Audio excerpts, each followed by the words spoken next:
The Marvel Cinematic Universe is now too far into the Multiverse Saga to turn back, as Kevin Feige and Marvel Studios prepare for the next wave of Marvel movies starting with Deadpool 3. It's important to note the three superhero teams that Marvel will continue to invest in as the future of the MCU.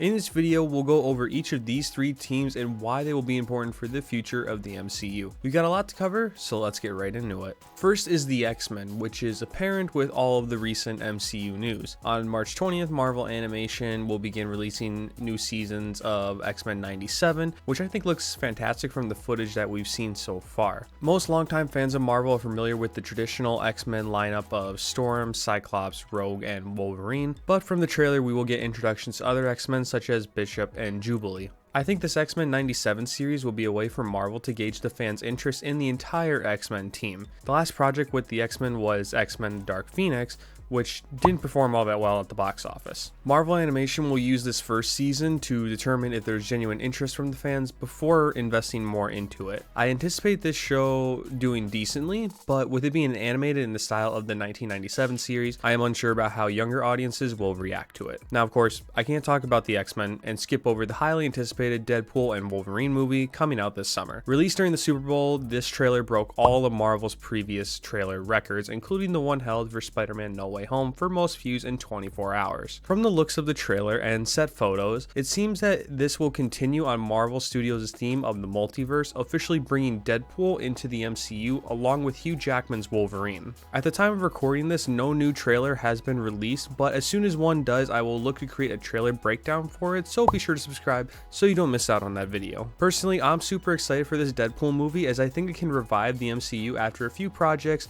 fell short at the box office. It's also going to be pretty cool getting to see Hugh Jackman wear the comic accurate yellow and blue Wolverine costume that he's always wanted to wear. Before moving on, I'll also mention that the post-credits scene for the Marvels that featured Beast and Binary is another indication that Marvel Studios is looking to have the X-Men be introduced now so they can be more involved with the MCU in the future. That is now three projects that we are going to get with the X-Men before an X-Men MCU movie is put into place for the Multiverse Saga or sometime after it. Now that's enough for the X-Men, and now time to jump into the next superhero org, which is the Fantastic Four. Now that we've got our confirmed cast with Pedro Pascal leading as Mr. Fantastic, not much else has been confirmed or hinted at with the Fantastic Four movie coming out next year. Amidst all the speculation about casting, here's something I'd like to point out. Each of the four cast members are no older than 50 years old, which indicates that Marvel can have some flexibility with telling the Fantastic Four's story. My guess is that with this being the third attempt of making a Fantastic Four film with a new cast, Marvel Studios won't tell the whole origin story all over again. Instead, I can see a movie where the Fantastic Four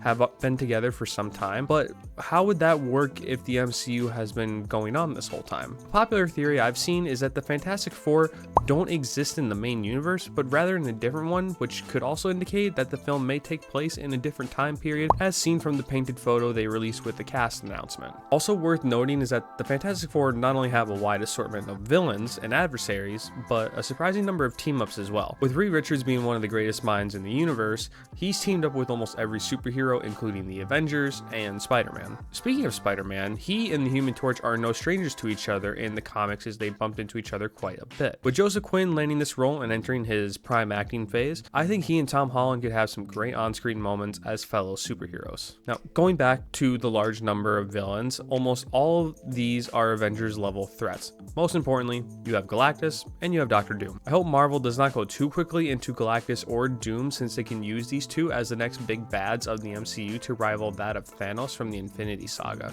Until more news is confirmed about the Fantastic Four movie, we can only speculate for now. And last but not least, what I think people are catching on to, the Young Avengers. Also teased in the Marvels, we see Kamala Khan approach Kate Bishop looking to create a young team of heroes, and you guessed it, this team is going to be called the Young Avengers. I think Marvel Studios is aware that some of their star actors from the first Avengers movie are reaching that age of retirement from acting, which means they will need to pivot to a new, younger team for the long haul. And who better to lead them than Kamala Khan, who is a huge fan of the comics herself. The Young Avengers consist of Kamala Khan, Kate Bishop, Cassie Lang, America Chavez, Patriot, and Ironheart. Personally, I think Marvel will begin with these 6 to pay tribute to the original 6 Avengers before introducing others. Now, if you know the comics, you know I left out Wiccan, or one of the Scarlet Witch's twin sons, Kid Loki, and Hawkeye, just to name a few. And the reason is, Marvel will need to establish the Young Avengers and the current universe first before they become a multiversal team. This way, it can protect their viability in the events that